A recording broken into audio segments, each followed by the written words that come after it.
Good day, buddies. How is it going? I'm Johanna Christine, and today I would like to tell you who are the Australia's Aboriginal people. Well, Australia's Aboriginal people faced extreme historical persecution, so much so that in 1988 Australia implemented an annual national sorry day. This holiday serves a form of recompense and it raises awareness of indigenous populations. So, who are Australia's Aboriginal people? Well, Australia is home to many different indigenous populations. They include the Wiradjuri in New South Wales and the Noongar in Western Australia. Aboriginal populations are often grouped together and referred to as Aborigines. However, some consider the term pejorative. Instead, legally the native population of Australia are referred to as Aboriginals and Torres Strait Islanders.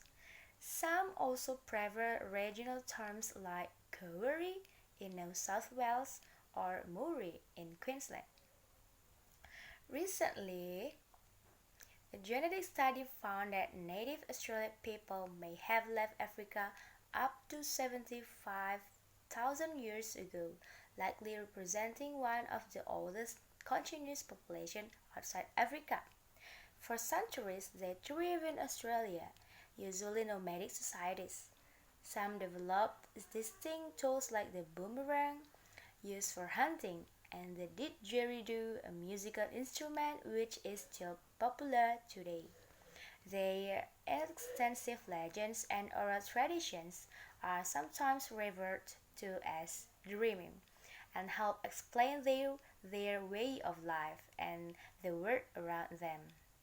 By the time Europeans first established a colony in Australia in 1788, native populations were thought to number around 300,000 and there may have been an estimated 300 different Aboriginal languages spoken.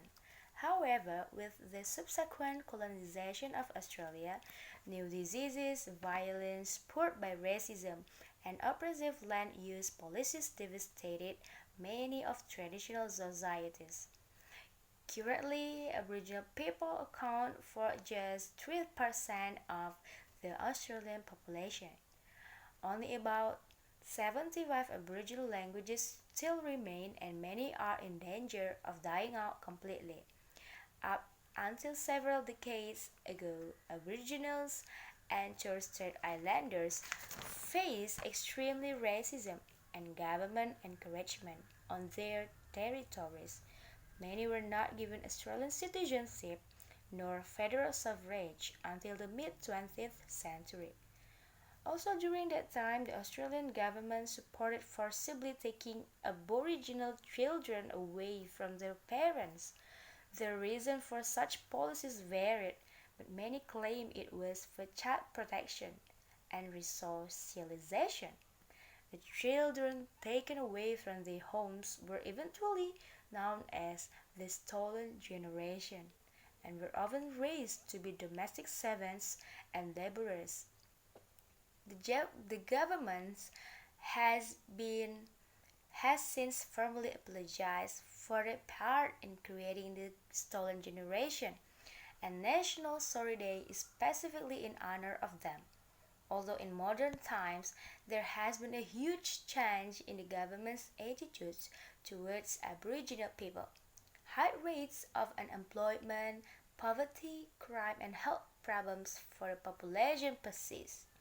Aboriginal representation in the Australian government also remains low, and even today, land disputes between indigenous groups and the government are ongoing. Alright, alright, buddies, that's all what I told you about Australia's Aboriginal people. See you guys!